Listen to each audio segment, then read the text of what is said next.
It was a quiet afternoon when I noticed something alarming. Karen had apparently taken it upon herself to inspect my solar panels. Through my security cameras, I saw her climbing onto the roof of the barn, muttering about violations and HOA oversight. What she didn't realize was that my solar panels were not only private property but also under federal protection, as part of an energy initiative that supplied power to local emergency services. Tampering with them could have had serious legal consequences.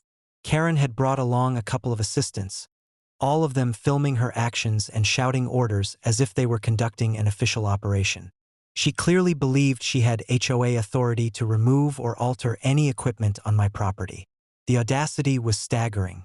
What she failed to consider was that federal law and property rights trumped any imagined HOA regulation. I activated the PA system. "Karen, you are trespassing on private property and interfering with federally protected equipment. Step down immediately or law enforcement will be contacted."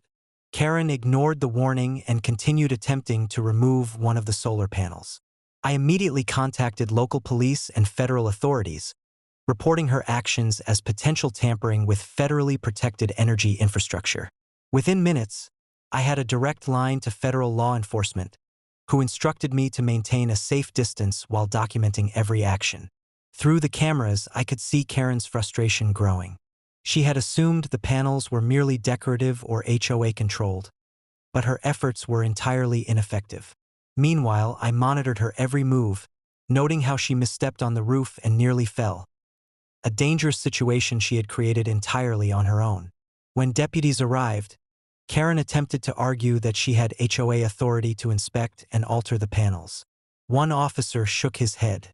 "Ma'am, HOA rules do not grant you authority to interfere with private property, let alone federally protected infrastructure. You are trespassing and will be cited accordingly." Karen's assistants started recording, but now the cameras captured a very different scene. Karen being politely but firmly escorted off private property, her attempts at asserting HOA authority completely invalidated. The federal liaison on the phone reminded me that interfering with solar panels providing emergency services could result in serious criminal charges. I approached Karen with full documentation, property deeds, federal protection papers, and security footage. "Ma'am," I said calmly, "you have trespassed and interfered with federally protected equipment. Any further attempts to touch or alter, it will result in arrest and criminal charges." Karen's face turned bright red. Her plan had completely backfired. Her 911 call, intended to assert control over my property, had instead created legal evidence against her.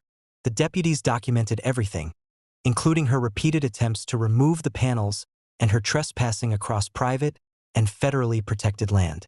By the end of the day, the solar panels remained intact, fully operational, and legally protected. Karen had been permanently banned from my property, her HOA privileges revoked, and a formal warning issued documenting her actions. Neighbors and onlookers were astonished at the spectacle.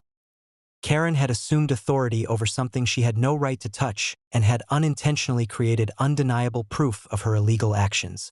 Karen had thought pulling off my solar panels would give her HOA leverage.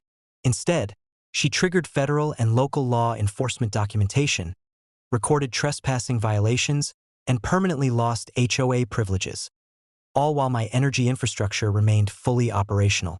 Karen tried to use the HOA to tamper with federally protected solar panels. Instead, she learned firsthand that rogue HOA members cannot interfere with private property or federal infrastructure without facing immediate and severe legal consequences.